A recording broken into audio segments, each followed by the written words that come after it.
But first, our top focus this morning. Indian Prime Minister Narendra Modi and his Pakistani counterpart Nawaz Sharif will be meeting on the sidelines of the Shanghai Cooperation Organization summit meeting in Ufa, Russia this morning. The meeting between Mr. Modi and Nawaz Sharif comes 8 months after they last met during the SAARC summit in Kathmandu. Prime Minister Modi is expected to raise the issue of Pakistan-backed terrorism and the constant ceasefire violations by Pakistani Rangers. The issue of Zakir Rehman Lakhvi, prime accused in the Mumbai blasts, whom India wants to be put back in jail, is also expected to be on the menu. But what really lies ahead of this blow-hot, blow-cold relationship between the two countries? Special guest joining me this morning as we look ahead to that meeting which is taking place in Ufa. Raj Chengappa, Group Editorial Director, Publishing of India Today, is with me. K.C. Singh, former envoy, joins me. Appreciate your joining us. Rajiv Dogra, former diplomat, with me. And Jyoti Malhotra of the India Today joins me as well. Appreciate all of you joining me this morning. What's on the menu, Raj? Am I right in saying that this is Chai Pe Charcha, simply an attempt by the two leaders to bring down the temperature a bit? Or is there something more substantive that we can expect? Well, I think it's far more significant than that. Clearly, there's been a build-up of some sort, though not in the formal manner. But we have seen Modi reach out during Ramzan, speak to the Prime Minister, then earlier Jaishankar going there, the Foreign Secretary. And of course, he will raise the issue of terror. But I think there will also be, Pakistan will be looking for a resumption of dialogue. And there will be some minimum conditions set. But I think this is a great step forward. It's a great step forward. Is Raj being overly optimistic? I mean, is this a great step forward, or is this simply the two sides sort of playing a bit of a holding job at the moment, ensuring that there is a reset button that is pressed? Rajdeep, if we go over the last 1 year, the flip-flops give an indication that India had set certain red lines, hoping that Pakistan will climb down. Geopolitically, Pakistan's position has improved over the last 1 year. Now look at the location where you are being asked to engage Pakistan. It is the Chinese and the Russian playfield. They're inviting you to SCO to join together, which means they're creating an equivalence between you. The Chinese president, despite Foreign Secretary Singh, he was very impressed. The Chinese were very impressed by the Prime Minister, have not said anything about Lakhvi. In fact, the Chinese official media... In fact, the Chinese officially have said that they've gone by the factual position on Lakhvi. They believe there is no evidence to indict Lakhvi. No, how purblind, how stubborn can that be? I mean, everyone knows really what is the role of Lakhvi, which means China has gone even beyond Pakistan. Because Pakistan has never told us that they are convinced Lakhvi is not involved. They said courts have given him bail. So, which means the Chinese are going even beyond that. Now, that is surprising. So, therefore, what is happening, and the other thing is that Afghanistan, they've just hosted the talks between Taliban, Americans, and the Pakistanis have sat together. So, if you thought, and then the Chinese, of course, have thrown $46 billion at them, and Iran has shifted that way, and the Pakistanis have moved away from Saudi Arabia. So, the plates have shifted. If Prime Minister Modi felt, and BJP felt, let's put them in the cooler. 1 year from now, this country is going down the slope. They are, they're about to crack up. And therefore, they will come to the table and say, okay, my bap, now we will deal with you. We are mistaken. Do we therefore believe that this entire meeting has been forced upon India, Mr. Dogra? Is this virtually, because interestingly, India asked for the meeting. The Indian Foreign Secretary asked for the meeting. The Pakistanis didn't ask for the meeting. And they are making much of it. They are repeatedly saying that it is India which asked for the meeting, which means... But that is the reality.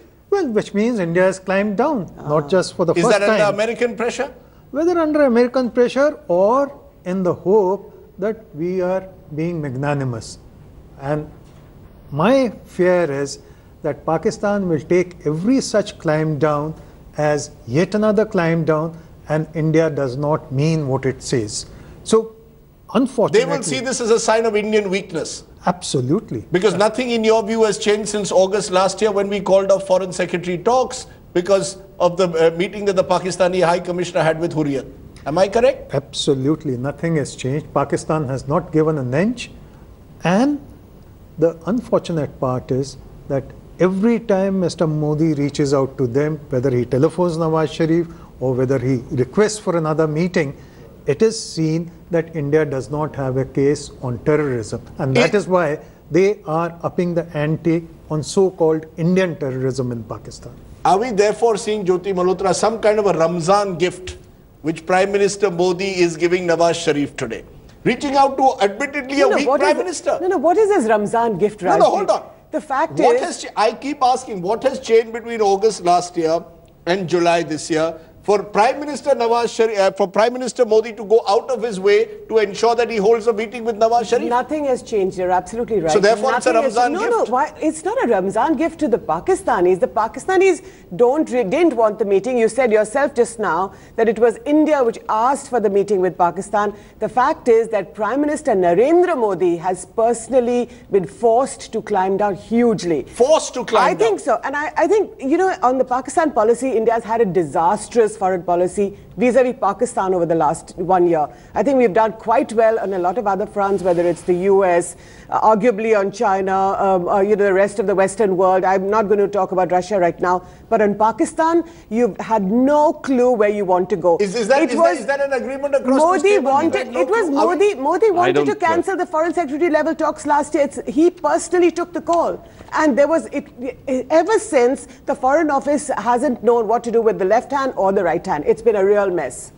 Well, I would sort of look at it differently. Partly I agree with Ambassador saying that the ground has shifted considerably. Nawaz is no more the weak Prime Minister that he was a couple of months ago. There is some rapprochement that he's had with the military.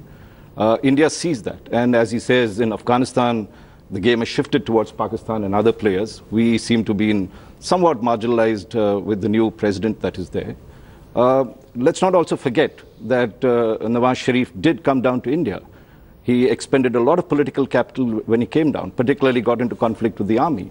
So here is something that when we have perceived that one, we need to support the civilian government there, and there is a strength in Nawaz Sharif, given the fact that... So it's a Ramzan gift to Nawaz Sharif? I wouldn't call it a Ramzan. I think it is a good, as I said earlier, this is significant because finally we are saying, let's get down and talk.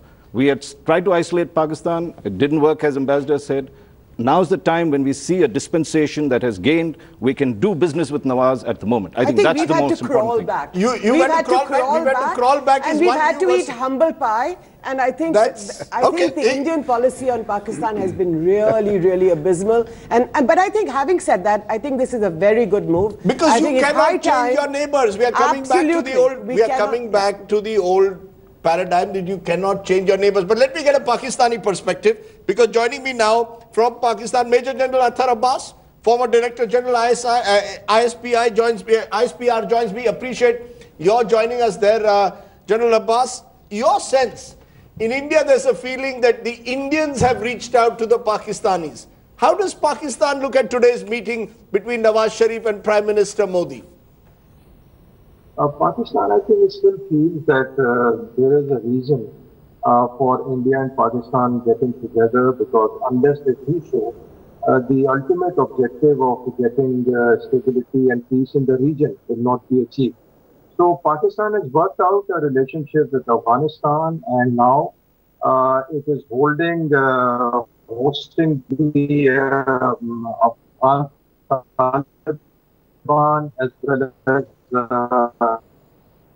Afghan government, and Chinese and Americans are also part of that dialogue. It has started formally. For the first time, they held the meeting in Islamabad. And in recent past, also, Pakistan Prime Minister has been trying very hard to reach out to India. But somehow, because of a poor response and also the allegations or incidents of violence in Pakistan, which had a raw connection and Indian connection, the sentiment here in the Assembly, in the Senate also, when they passed the resolution against Indian involvement, the sentiment is now unlike what it was in the past, that reconciliation was very important. The sentiments are high at the moment. Still, I would say the Prime Minister's effort is to go to the dialogue, to come and talk. Oh, hold on. Let me bring it. It appears the Pakistanis seem to be suggesting that Nawaz Sharif today is very different to the Nawaz Sharif of 1 year ago. Is that true, KC Singh? Do you believe that Nawaz Sharif is stronger, as is being suggested? Raj seems to suggest that Nawaz Sharif has strengthened himself in the last 1 year, and therefore that's one reason to reach out to him? Last 6 months, I would say. Last 6 months. You see, 6 months he was at the bottom because you had Imran Khan and Qadri exerting so much pressure on him, literally questioning the election process and saying there should be a fresh election, which means his mandate was being questioned. His relationship with the military was suspect. I think he expended too much capital going after Modi-Sharif. So he's had to re-evaluate that. His relationship with the military he's had to re-evaluate. And maybe sit down with see, he has to cut a deal with someone, either with the other political players in Pakistan or with the military. He can't fight both. And I think he came to that conclusion. Ultimately, he had to eat a humble pie and cut a deal with the military. If you see, he's toned down on Musharraf, yes, which was one of the parts. The military didn't want him to pursue that case. With Taliban, he had earlier wanted to negotiate. Now he's gone with the military thing of going and whacking them. So I think in some senses, he's brought peace with them. And the military favors dialogue with India, but not a full normalization. They want to see this because they'd like to keep the Afghan front their focus, not on India. They wouldn't want to escalate it. So what is on the menu then? What is this meeting all about? I mean, let's be clear. Is India going into this meeting with a specific agenda, apart from sending out a signal to Pakistan that we are ready to talk again? Is this chai pe charcha at the end of the day? Well, in one sentence, let us just hope that the meeting in Ufa just does not turn out to be another oof once again. No, now, that is most likely, because we have a 10-point agenda, whatever that be. Terrorism tops that list. Pakistan has a 1-point agenda, and that is Kashmir. Let's be clear. You're going to a Russian city. Is this the place where you're going to actually ask for a resumption of dialogue? If at all, does it go back to the foreign secretary level? Or do you put 1, 2, 3 on the table and say, look, there's talk of increasing multiple entry visas for Pakistani businessmen? Do you put specifics on the table at a meeting like this? Or is it Tashkent 2? Is it Tashkent 2? Yeah, we talk about Tashkent another time.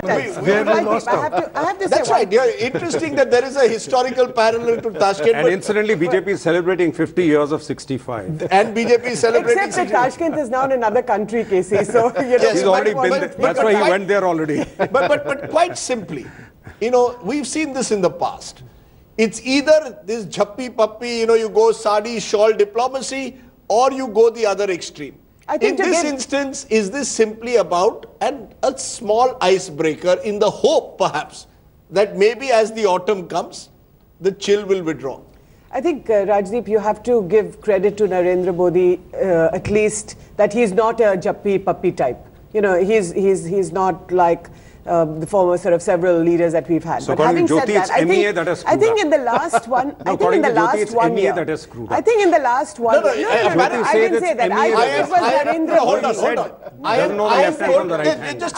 Narendra Modi personally took the... No, I am told that the MEA was kept in the dark. No, the MEA did not note in the last moment. Who is the MEA? Talking about Sushma Swaraj, who has been marginalized. I was told, except for the foreign secretary, the other officials at a higher level in the MEA and the foreign minister. They are never co-opted. This will always be foreign secretary and of course the minister. If the minister is not in the loop, okay. I would always foreign secretary will always. As far as Sushma Swaraj and Narendra Modi's relationship is concerned, we know that since the Lalit Modi affair, unfortunately, I think Sushma Swaraj has been even more marginalized within the Ministry of External Affairs. Now, just to come back to the Pakistan story, I think over the last 1 year, as the Prime Minister has traveled all over the world, and I think he's traveled to some 18 countries, he's realized that this sort of this gesture of cancelling foreign secretary level talks did not pay off at all. It was a very, very short-sighted gesture.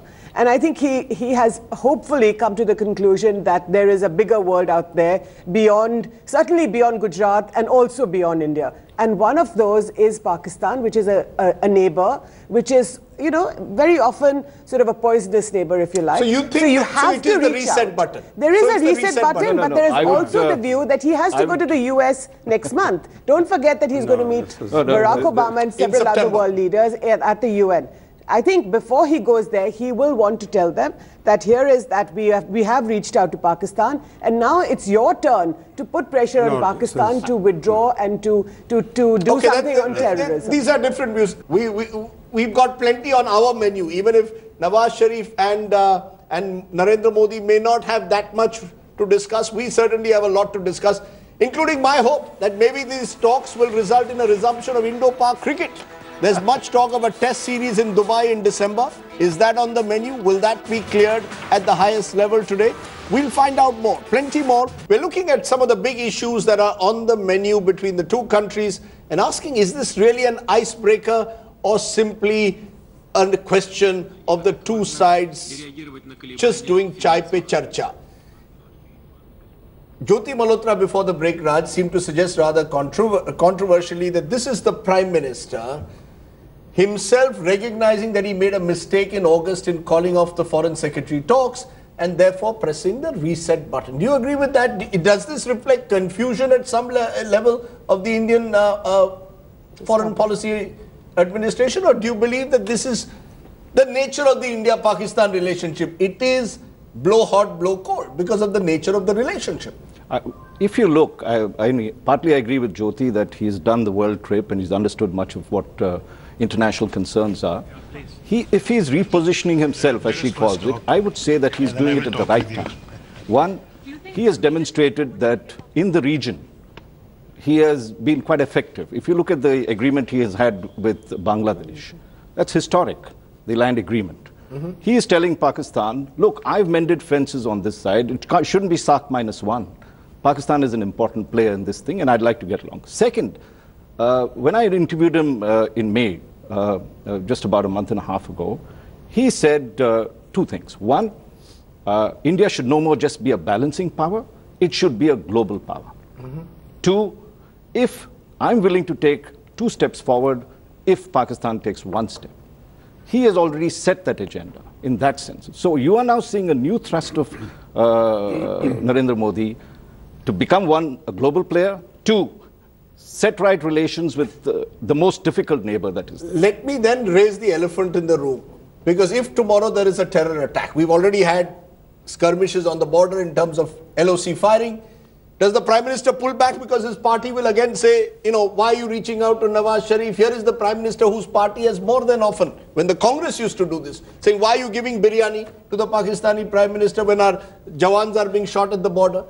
Can Narendra Modi rise above his party at a moment when actually for the first time he's facing some kind of a challenge? The two things that are happening. I think the neighbors would also be watching very carefully his domestic difficulties.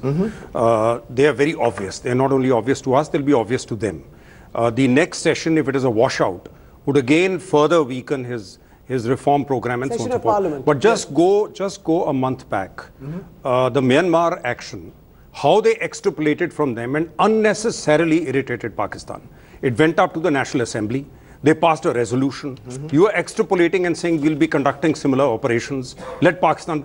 No, I don't buy this. That Prime Minister has a grand plan where, you know, he's deciding all this. One guy plays the bad cop in the Indian system, one guy plays it. It is not there. There is a constant flip-flop. Which is exactly what I'm saying, because it was barely 5 weeks ago when Rajyavardhan Rathore, Information and Broadcasting Minister, seemed to suggest that next would be Didn't Pakistan. you know there would be UFA? Didn't you know you'll be meeting the Pakistani Prime Minister? You were aware of all that. Or you have no... just a minute, just let me finish. Or you're just tactical. Or you get up in the morning, and depends which side of the bed you've got up, and you decide on that day to beat up Pakistan for domestic political considerations. Every time, if you recall, and I've written about it, they called off the talks with Pakistan, Foreign Secretary level talks. They could have been called off on any one of 3 reasons. That LOC breach of ceasefire was there consistently. Please control your army, otherwise we will not talk to you. They could have called it off because Qadri and Imran Khan had besieged the capital of Pakistan. But they called it off using Hurriyat. Why? The worst possible of the 3 reasons. Because domestically it played well into the Maharashtra election and then into the Kashmir election. I have a feeling that Prime Minister goes into domestic politics, comes out of it, and you cannot run Pakistan policy like that. Are we back therefore to that system where our policy towards Pakistan is sometimes dictated by domestic politics? At the moment, the Prime Minister needs something just before this Parliament session, which could be a washout, as KC Singh says, to say, look, you know, I'm back to being a world leader. You know, I'm back to being a world leader. I'm back to being top of the headlines on something positive. Because all the news at the moment, in the last couple of weeks, has been negative on the home front. So is the Prime Minister trying to change the agenda in a sense? Well, as far as Pakistan is concerned, domestic policy always influences Pakistan policy. That's been the case right from the beginning.